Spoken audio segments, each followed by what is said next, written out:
everyone, today I'm going to read you part 1 of Diary of a Wimpy Kid Double Down. Part 1. To Dorian. October, Wednesday. My parents are always saying that world doesn't revolve around me, but sometimes I wonder if it actually does. When I was a little kid, I saw this movie about a man whose whole life is secretly being filmed for a TV show. This guy is famous all over the world, and he doesn't know it. Well, ever since I saw that movie, I've kind of figured the same thing is probably happening to me. Hope you creeps are enjoying yourself. At first, I was annoyed my life was being broadcast without my permission. But then I realized that if millions of people are tuning in every day to see what I'm up to, that's actually kind of cool. Sometimes I worry that my life is too boring to be its own television show. So I try to do something entertaining every now and then to give the people watching at home a good chuckle. Whoops!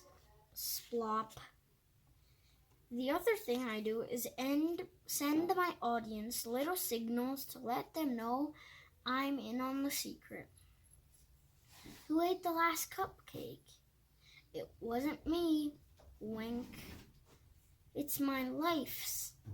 If my life's a TV show, then there's gotta be a commercial breaks.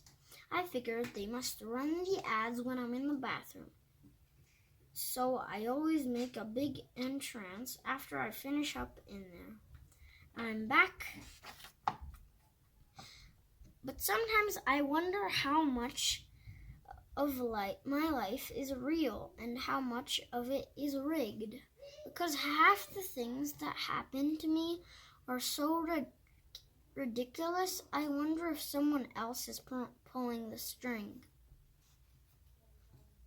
If it's all fake, the least the people in charge can do is give me some juicier storylines to work with. How about Greg gets a girlfriend, or Greg gets a motorcycle, or Greg gets a girlfriend and a motorcycle?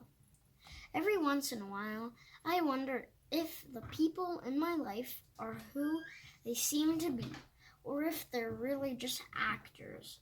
If they're actors, I hope that kids who's playing with me, playing my friend Riley gets an award because she's doing a great job pretending to be a doofus. And if my brother Roderick is actually just some guy getting paid to act like a jerk, then that makes me seem in a whole new light. Who knows, maybe he's a nice guy in real life, and one day we'll be good friends. But if my parents are actors, then that's just wrong. More bubbles, sweetie. Squirt. I've made a lot of Mother's and Father's Day cards over the years.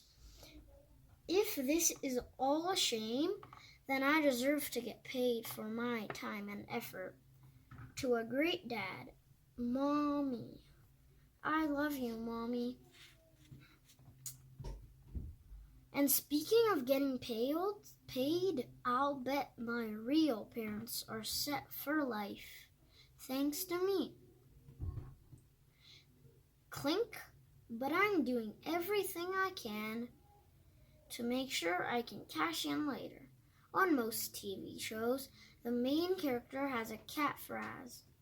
They say at least once per episode. So I've come up with a cat phrase of my own, and I drop it into conversations every once in a while. Will bite my biscuits.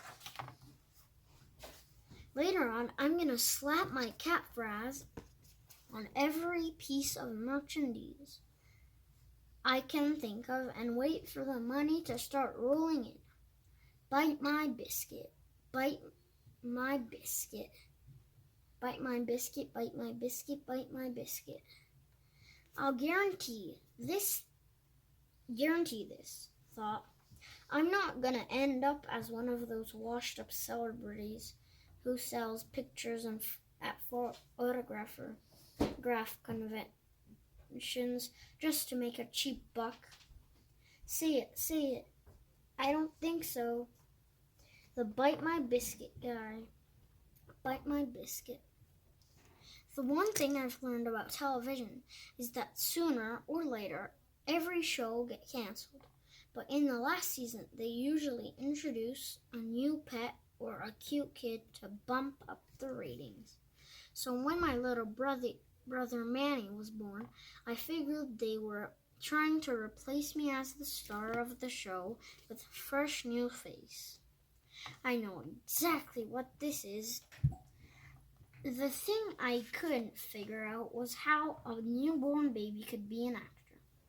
I thought maybe Manny was a puppet being controlled by an adult who was hidden from view.